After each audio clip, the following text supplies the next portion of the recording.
is up, everybody? If you're new to this channel, thank you so much for checking it out. Please do not hesitate to give this video a thumbs up, subscribe to my channel, and of course leave a comment. Should you do just that, we'll immediately qualify you for a giveaway I'll be doing. Stay tuned till the end for the rest of those details. Aquaman splashed its way into theaters yesterday and is set to do record numbers in the box office. But the question begs to differ. Could Aquaman potentially be the game changer for the DC Extended Universe? I may be one of the few that stand alone on this. I actually love the DCEU.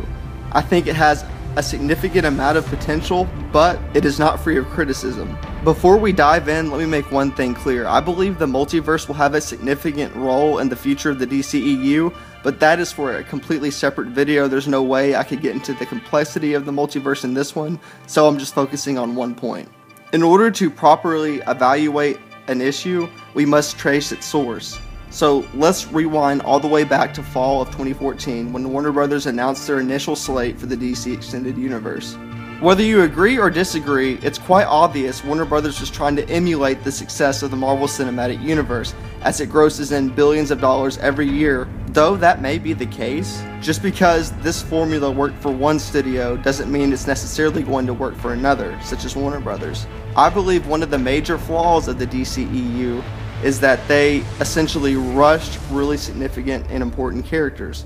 Take Justice League, for example. Even though characters such as Flash and Cyborg had brief cameos in previous films, the casual moviegoer was not really familiar with the character, and I felt like that really hurt the Justice League film. There were multiple things that went wrong with the Justice League film, and the toss-up between directors certainly didn't help its case either. In my opinion, I believe the Avengers film worked and the Justice League didn't is because Marvel took their time by building up these characters before the big team up. Audiences grew to love characters such as Tony Stark, Steve Rogers, and Thor. I believe audiences could do the same thing when it comes to the DCEU. They just have to play their cards right. There is no shortage of star power amongst the DCEU. Gal Gadot sure made a name for herself during last year's solo Wonder Woman film. The film did exceptionally well and it made a considerable amount of money. My eyes suggest that Warner Brothers keeps going in this direction by developing solo movies for these really incredible and unique characters such as Wonder Woman and Aquaman. That way,